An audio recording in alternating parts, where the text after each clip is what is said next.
नर्मदा नदी के किनारे किनारे एक युवा सन्यासी चला जा रहा था। उसकी लंबी जटाएं झूल रही थीं कमर के नीचे तक, शरीर पर बाघ की खाल लपेटे हुए, हाथ में कमंडल, मांसपेशियां उभरी हुई। अमरकंटक से सागर संगम होकर उन्हें फिर नर्मदा के उद्गम पर स्थित अमरकंटक लौटना था। उस समय के सन्यासियों के लिए यह अति पवित्र परिक्रमा हुआ करती थी। यहाँ यह भी याद रखना होगा कि तब यह रास्ता अत्यंत दुर्गम हुआ करता था। उस परिक्रमा पथ पर ऐसी ऐसी अलौकिक घटनाएं घटा करती थीं, जिसकी कोई व्याख्या मुश्किल है। खैर, लौटते हैं हम अपनी कहानी पर। कई सन्यासी छोटे छोटे दलों में बंटकर नदी के किनारे चले जा रहे थे, लेकिन वह युवा सन्यासी किसी दल के साथ नहीं था, निपट अकेला था। चलते चलते नर्मदा के किनारे एक निर्जन जगह पर पहुंचा। परिक्रमा करने वाले यात्री यहाँ बिल्कुल नहीं आते थे। आसपास इंसानी आबादी का नामो निशान नहीं।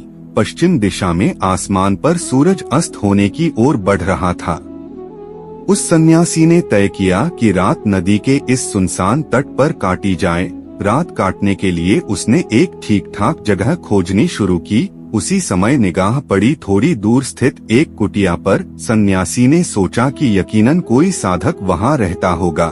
साधक की इजाजत से कुटिया में रात काट लेंगे, फिर भोर होते ही सागर संगम की राह पकड़ ली जाएगी। लेकिन कुटिया के पास पहुंचकर विचार बदल गया उसका। लगा कि किसी की साधना में खलल डालना ठीक नहीं रहेगा। वह कुटिया में जाने के बजाय पास में ही एक पेड़ के नीचे आसन बिछाकर ध्यान में बैठ गया। अभी कुछ ही देर हुई थी कि ध्यान टूटा उसका। आंख खोलते ही सन्यासी ने देखा कि सामने एक बड़ा सा सांप फन उठाए बैठा है।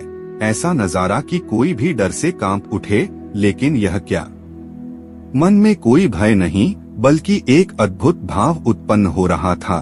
वह सन्यासी अवाक होकर सांप को देखने लगा। यूं लगा जैसे साक्षात भगवान सामने उतर आए हों।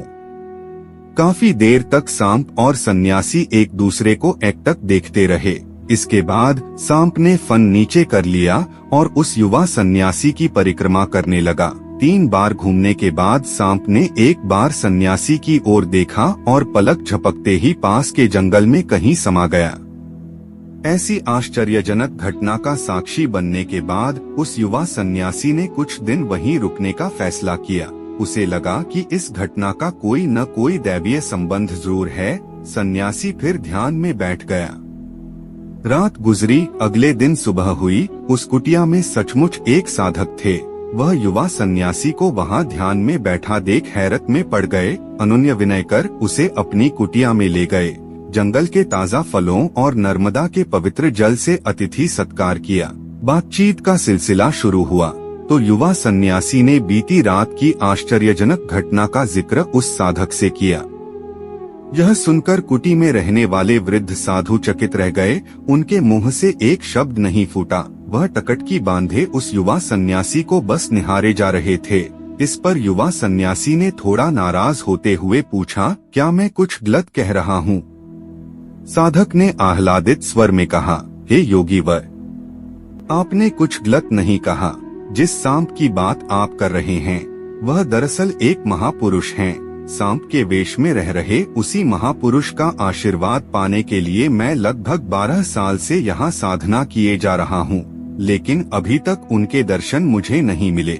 लेकिन इतना मुझे पता है कि उनके दर्शन से ही मेरी योग साधना सिद्ध होगी। आप कितने महान साधक हैं कि एक दिन में ही उस महापुरुष का आशीर्वाद प्राप्त कर लिया। आज से योग साधना की दुनिया में आप हमेशा महायोगी के रूप में जाने जाएंगे। आप मेरा प्रणाम स्वीकार करें। उस युवा सन्यासी का नाम था गंभीरनाथ। महासाधक गोरखनाथ ने जिस नाथ योग साधना पद्धति को विकसित किया, उसके सबसे योग्य उत्तराधिकारी महायोगी गंभीरनाथ से जुड़े ऐसे कई किस्से साधक समाज में फैले हैं।